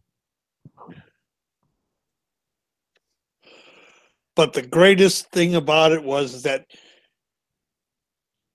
the change when Hildegard came out. Oh yeah, Hildegard comes out. Okay, so I was like, I saw Hildegard come out. I'm like, they look familiar. Yeah, I was actually going to mention that because the women do start with Stephanie. Bischoff dismisses them and introduces someone that Stephanie will do HLA with, and it's someone named Hildegard. And to me, did Hildegard look familiar to anybody else at all? Who did you think Hildegard looked like? Go ahead, AA.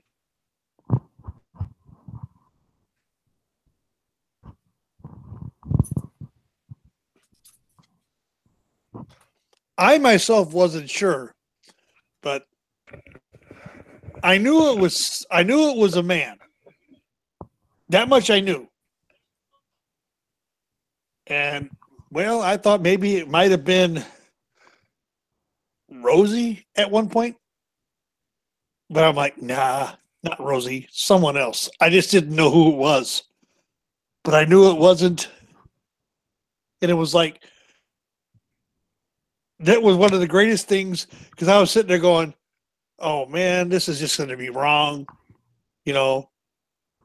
And having seen that stuff actually be performed, you know, the lesbian stuff, lesbian porn and whatnot in my younger days.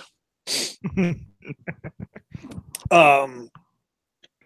was like, ooh, this, you know, it's going to be interesting with those two. And I mean, those two women that were originally there, they were gorgeous. I ain't going to lie. Legends, LL, if you here listen to this tonight, I'm sorry, but hey, it's the truth. I appreciate my wife. She's the greatest thing of my life. LL was awesome, by the way. It was she always is. She's always been awesome. She's behind me 100%, which is great. Mm-hmm. But when he changed it to Hildegard and all the stuff he was saying about the prison type and this and that, and it was almost like Stephanie recognized right away who the hell it was. I said, wait a minute, there's going to be a swerve here of some kind. And sure as shit, Hildegard put up that super kick, and I'm like, it can't be. Off comes the wig, off comes the mask, and it's goddamn Rikishi. Honestly, when I first saw Hildegard come out, I knew it was Rikishi. It was so obvious that it was Rikishi to me. But then again, but there's also a part of you that's going, maybe not. That's what, because I was like, I know it's a face character. I know it. And I know it's a dude. And I'm looking at it going, who in the hell is that? Who the hell is that? Because the makeup and the mask really, it was nicely done. And then when I saw the wig come off and I saw the blonde hair, I'm like, son of a bitch, it's goddamn Rikishi. And I was like, I know what's happening now. Yeah. And Rikishi gives a stink face to Eric Bischoff, and a long one at that too. But what was good about it? What was good about it is that what did Stephanie do? She pulled his tights up and then spanked each side of each cheek. Before I was like, oh shit. Poor Eric having that ass in his face. Yeah, so Ambrose Alley, who did you think Hildegard was before it was revealed to be Rikishi? Did you have any idea who it was? Any idea at all? I really didn't. Was it the last person you expected?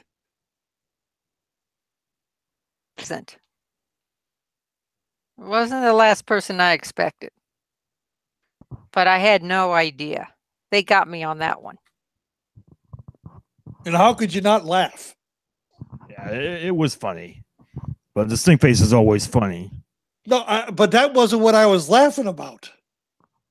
I started laughing when the makeup and the mask came off, who it was. I was like, that's what I started laughing at.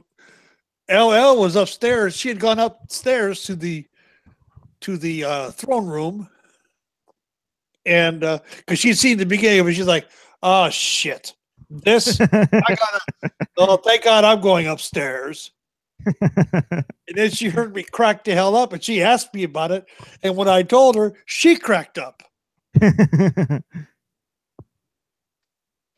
So that, brought me back to the basic excitement level that I had after the very first match. Yeah, and so now we're moving on to the main event of Unforgiven 2002. It's Takers Minion. It's TM's boy, Takers Minion's boy, the Undertaker, going up against Brock Lesnar for the WWE title. Brock Lesnar, yes. Yeah. But yeah, so Brock this Lesnar. so this storyline all started when Undertaker ended up winning the number one contender spot on SmackDown, ended up jumping to SmackDown from Raw, as pretty much every freaking person was doing at that time. Like, it seemed like every week somebody was jumping to Raw or jumping to SmackDown. Like, it was insane. Well, wait, wasn't no, you're right. That title was exclusive to SmackDown. I almost questioned that, but you're right. Yeah, the title became exclusive to the SmackDown like the night after SummerSlam. But yeah, so the Undertaker wins the number one contender spot. Heyman makes it personal by bringing Undertaker's family into this, and that'll be like the next week on SmackDown. Undertaker's wife, Sarah, which it was kind of weird because I forgot that Undertaker wasn't married to Michelle McCool. I forgot that Undertaker was married to Sarah. Hell, for Christ's sake, he had a tattoo on his throat. Yeah, it wasn't until I saw it. It wasn't until I saw the tattoo that I realized that. I have an action figure with that tattoo, actually. It's like around like 2004, 2005 Taker. Damn it, boy, you are older than I thought. You must be mid-30s. Nah. Like early 20s, actually. You're only early 20s? Yeah. Damn it. Yeah, I'm 22, I'm 23. I'm in July. Wow. Now you really make me feel old because I'm old enough to be your frickin' father. Daddy. Oh, stop.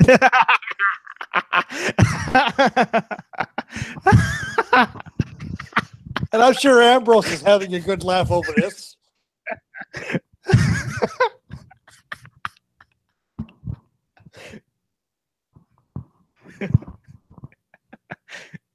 Anyway. Oh man.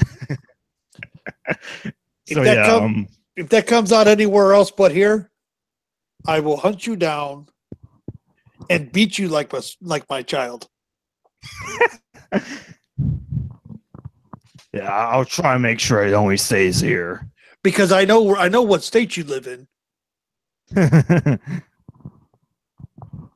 Even though you don't sound like someone from there.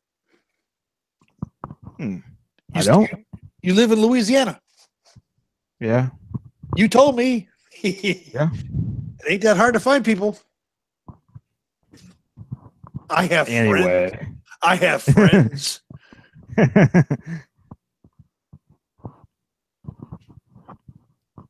But yeah, what were we talking about again?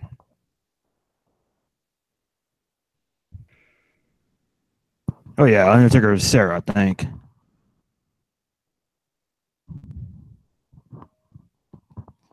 So yeah, like a week on SmackDown, Paul Heyman like confronts Sarah. Undertaker rushes to the back, gets clocked with a chair by Brock.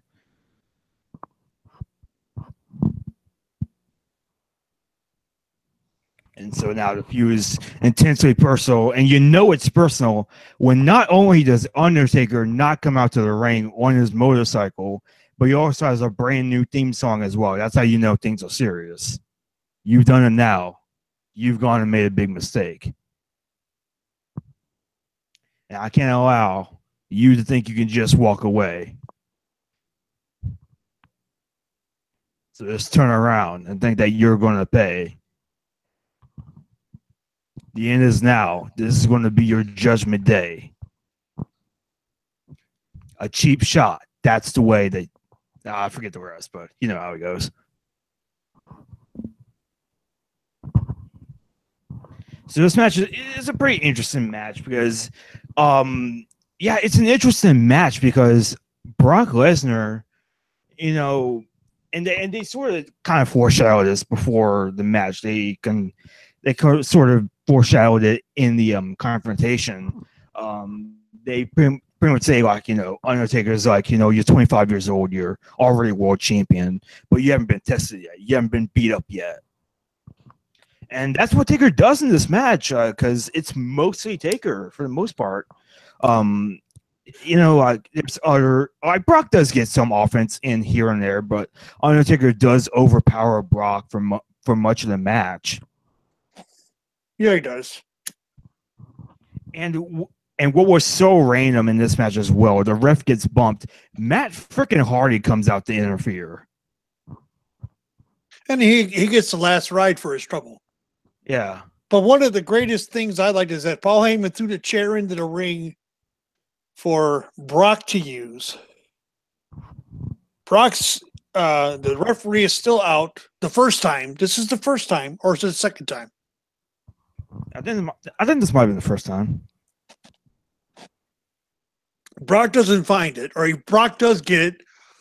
Undertaker kicks him in the face. Brock drops the chair.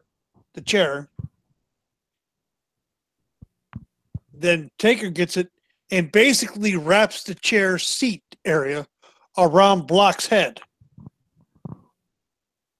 Because I was like, man, the headshots back then. Again, concussion injuries, brain injuries. Yeah, Taker just smacked Brock with that chair. Not once, but twice in the head. Yeah, like it would not surprise me at all if Brock had a concussion after that match. Like he had to. Like there's no way he didn't. I mean, they were both solid shots. Hard. It's almost like the Brock, Brock putting his hands on Sarah made it more real. Made it very personal to Taker. It's like, because those guys have no real love lost between the two of them, to be perfectly honest.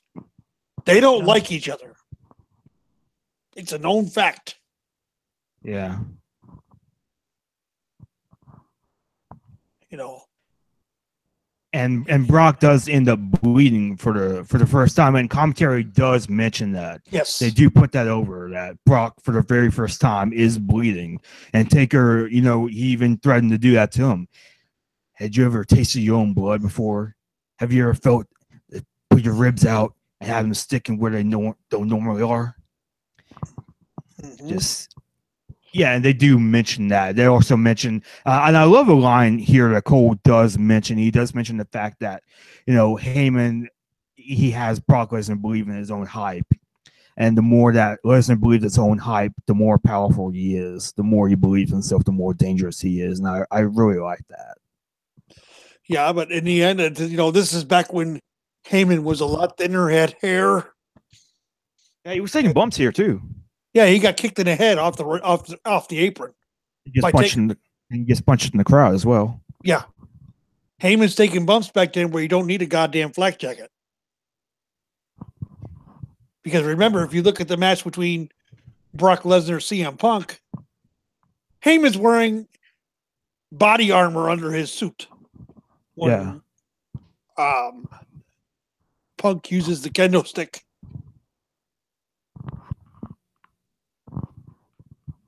Yeah, so the finish of the match comes. Like the two are brawling in the corner. Referee gets caught in the middle of it. Kind of gets squashed in the corner, and the referee just kind of stops the match. And the reason the referee stopped the match is what did Brock do to him? Brock grabbed him. Brock grabbed him by the throat and put him in the corner. That was the end of it. Okay. Yeah, that makes sense.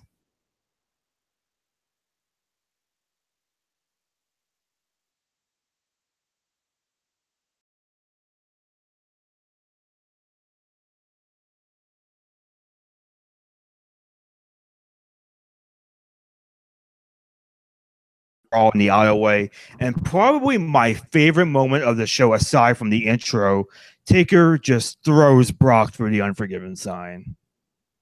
I was like, that's brilliant.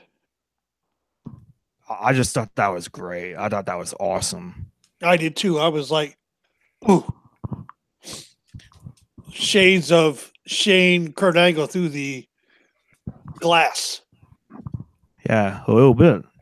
So overall, as far as this match goes, I didn't hate the match. It's probably one of their weaker matches that they've had together, but I didn't really mind this match so much. I thought this was a solid match. It obviously kind of builds up towards a rematch, which they would have in No Mercy Hell in a Cell, which I cannot wait to watch. That is going to be awesome because I remember that match being really great. So that should be a really great match to watch. Yeah, it was a great match, but now yes, I've always been a Taker fan, an Undertaker fan. I was never really keen on the biker Taker. That's well known. I still supported him, but it was not something that I lived and died by. Because you were introduced to the Dead Man Taker, right?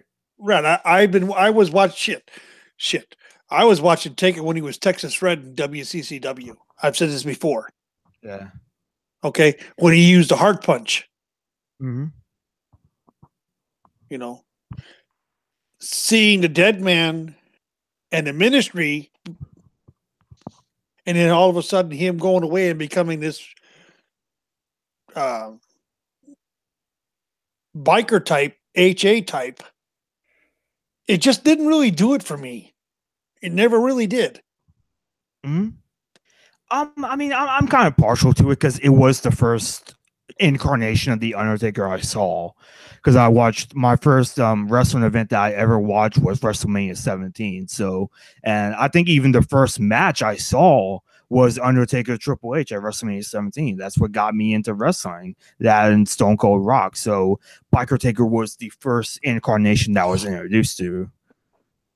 So, right. I saw the original Dead Man being managed by Brother Love. Yeah. Brother Love. Yes. I love you. Oh, God, that voice used to grate on me. He should do an entire Something to Wrestle With podcast in that voice. That would be amazing. I will send a message to both of them. So, yeah, AA, what'd you think about this match? I love this match, and I do like the American Badass Taker just because of the Harley. Okay, I can't help it. I've always been a biker chick since I was a little girl. I will give you a pass on that then. Doesn't change my opinion of you, but because you like Harleys and so do I, but the American Badass Biker Taker just never really worked for me. That's just my own opinion, though. I like Harley Quinns. Does that count? Huh? I like Harley Quinns. Does that count? No. You have to like the motorcycle itself and get on one, damn it. Yeah, I like Harley Davidson motorcycles. I've actually ridden one motorcycles before. I like them. But as for the match, I really enjoyed the match. It took me back to how I felt with that very first match of the whole show. Yeah, it did. And I mean, that's when I'm getting messages on Twitter from Matt. Hey man, you done yet? Are you ready? Let's get it. And I'm like, dude, I'm watching the main event now. Give me 15 minutes. I was just making sure. I was watching, man. I had to finish up somewhere, damn it. And I mean, I'm sitting there, in my seat with the last ride to Matt Hardy. I'm bouncing up and down in my chair. Okay, so I was into the match, even though Biker Taker wasn't really doing it for me. I was into the match. Why Matt Hardy came out, I have no clue. Well, I think he was kind of sort of involved in the storyline because he did serve as bait for the Sarah angle that they did. I think Taker was facing Matt Hardy, but yeah, I think that was like the only time that he had anything to do with the storyline. For the most part, it did feel rather random. Yeah, I was like, why is he here? And he was only there long enough to take a last ride and rolled out of the ring and disappeared. Yeah, it served no purpose. Yeah, it served absolutely no purpose, but it's Vince. So yeah, overall the pay-per-view, what'd you two think about the pay-per-view? Who? Taker, you can go first. Overall, didn't do much for me. The first match and the last match were the high points. The rest was just there. To be perfectly honest with you. Angle Benoit pulled me back into it. But that's the job of the match just before the main event is to pull those that are bored back into it. The rest, like I said about the Flair Jericho match, it was a match that happened. And the rest were serviceable. I wasn't very happy with this pay-per-view overall. I was a little disappointed. But that's just me. I got my color in the main event, which was great. Because you know how I am about that. Yeah, I actually think it's one of the few times where I think it did add something to the match. Because Taker did say he was going to make Brock taste his own blood. So I think in that sense it did work. Yeah, and this was still during a time where it was not allowed, but yet Taker seemed to be able to get away with a lot more. And like I said, I'm sure people are surprised. Ruthless aggression era, attitude era are better than now. In some aspects, yeah. But it's still WWE and their comic gimmicks are still showing up, even then, because the competition is over. They were already in the mode, pardon me, of getting complacent. Because WCW was gone, ECW was gone. There was no other competition really left at that point. And that is the problem even now.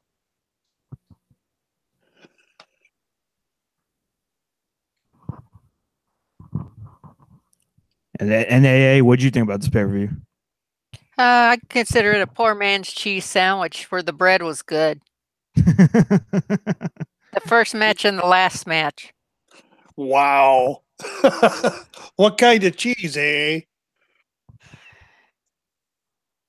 American. That's what I was thinking. It doesn't rate the good stuff. No, it doesn't rate provolone or provolone mozzarella or anything like that. No, it just plain old American. I would agree with that. Sorry, Matt. Yeah, you two might actually be surprised at my opinion of this pay-per-view. I actually thought this was pretty good. This was not a great pay-per-view by any means. I thought SummerSlam was much better than this, but I did think that this had some really enjoyable matches. I thought Eddie and Edge was good. Same with Angle and Benoit. Both world title matches were enjoyable. There were some solid mid-card matches like Trish and Molly, and the opening match was pretty good. So overall, I did enjoy this pay-per-view for the most part. It's not great, but it is good. It entertained me. You're easily entertained. True. You see, that's the difference between you and myself and AA for that matter. We are connoisseurs of wrestling. I'm more a connoisseur of the ultra violent. Well, this is true, but you understand what I'm saying. Yeah. You know, we like the more realistic stuff. And the last match was more realistic of all. Was the most realistic of all the matches on this entire card. Because I had the best storyline going for it. Exactly, and comparing it to now, what is the biggest complaint of folks in the community that we belong to? What is the biggest complaint? I'm trying to remember. I'm not sure at the moment. It's not too realistic. The storylines are not realistic. Yeah. Or there aren't enough of them. We don't have all we have is all the stories revolve around what? The main stories revolve around the championships. There are no secondary feuds or third rank feuds. They all revolve around a title.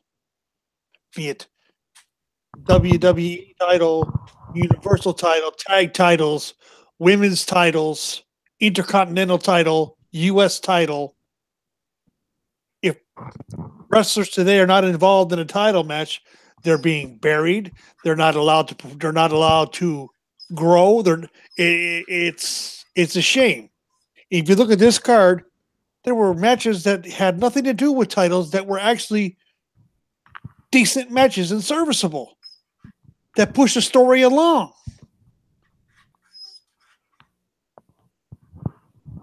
I'll give the card a C. I'll give the card a B minus C plus, even though I wasn't thoroughly entertained. Why? Because they had the secondary, and the third stories, and the second and third stories involved.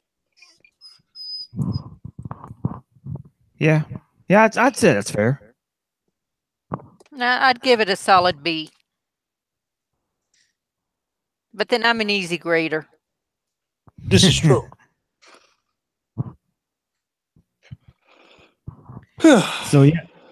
So yeah, I think that's all for this episode.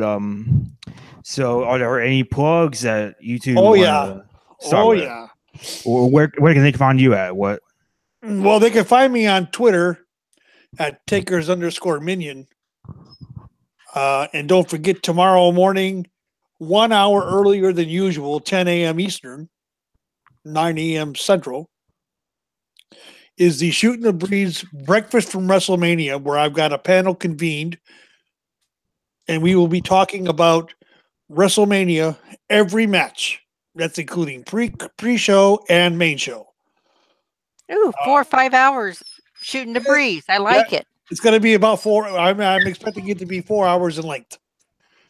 It's going to be one of my marathon shows. Yeah, I'm doing the Iron Man this week because I came in on a last minute notice to help Pat out.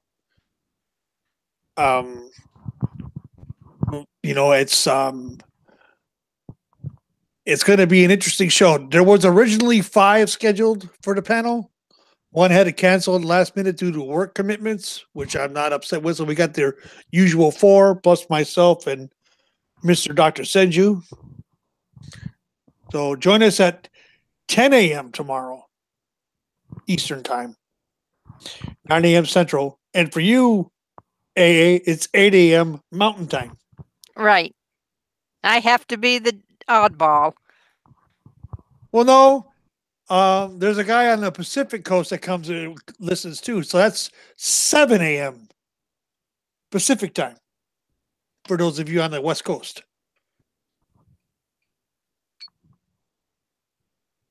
And I have a diverse panel from people from the East Coast and from, believe it or not, Europe and Ireland. I will not reveal names until tomorrow.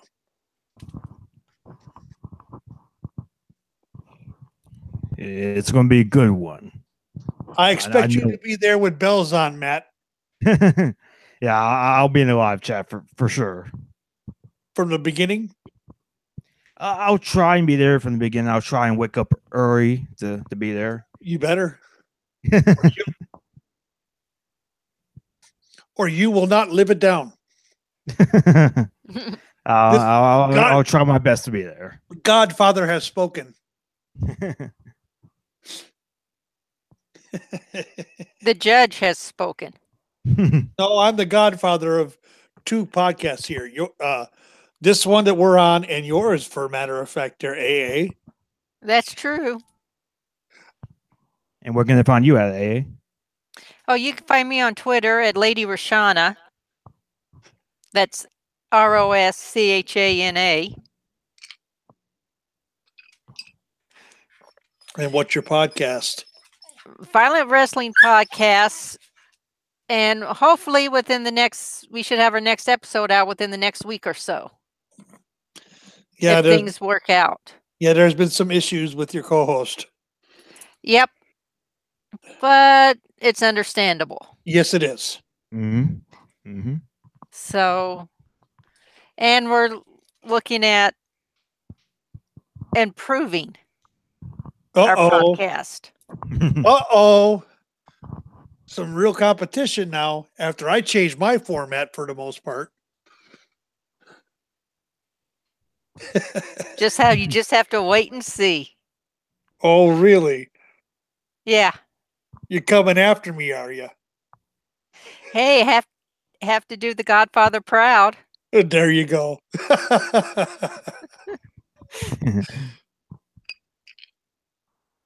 So are there any more plugs? Nah, I don't have any more. I have enough to do tomorrow. All right. Well, you can find me in the daily and the nightly at cagesidseats.com. You can also find me on Twitter at MetalMatt15. I might also try and create a new Twitter page for this podcast as well. No guarantees, but I might try and do that as well. You can catch this podcast every Friday at 7 p.m. At 8 p.m. Eastern, 7 p.m. Central. And next week's episode is going to be very interesting because it's not going to be a pay-per-view review. It's not. What's it going to be? Well, TM, this podcast, this era, we're going to Vegas because next week's Raw I already gave it away. Next week's episode will be on Raw Roulette, the very first Raw Roulette episode. That took place on October 7th, 2002, I believe. I'll have to look that up. Yeah, it's the Spin a Wheel, Make a Deal episode. It has the TLC match with Kane and Jericho and Bubba Ray Dudley and all that. Jeff Hardy as well. There was also Goldust and William Regal Showgirls match. Among others, I believe there was also a steel cage match with Booker T as well. I think Big Show and Booker T as well. I could be wrong, but yeah. So those matches as well. Raw went to Las Vegas, and it's a Raw Roulette. You know, with a spun the wheel, made all kinds of stipulation matches. It should be a really fun episode to do. Should be a really fun episode to record. So that will be next week. So I think that just about does it for this episode. I'm Metal Matt. Thank you very much to Takers Minion and Ambrose for being here, especially on such short notice. It really means a lot to me. So thank you so very much. I appreciate it a lot. My pleasure, as always. It was wonderful, as always. Yeah, thank you for being here, and I will catch you next week with a guest. I'll try and find a guest for next week, and so for Raw Roulette. So that will be next week, and I will see you all next time. Bye-bye. Later, folks. Adios.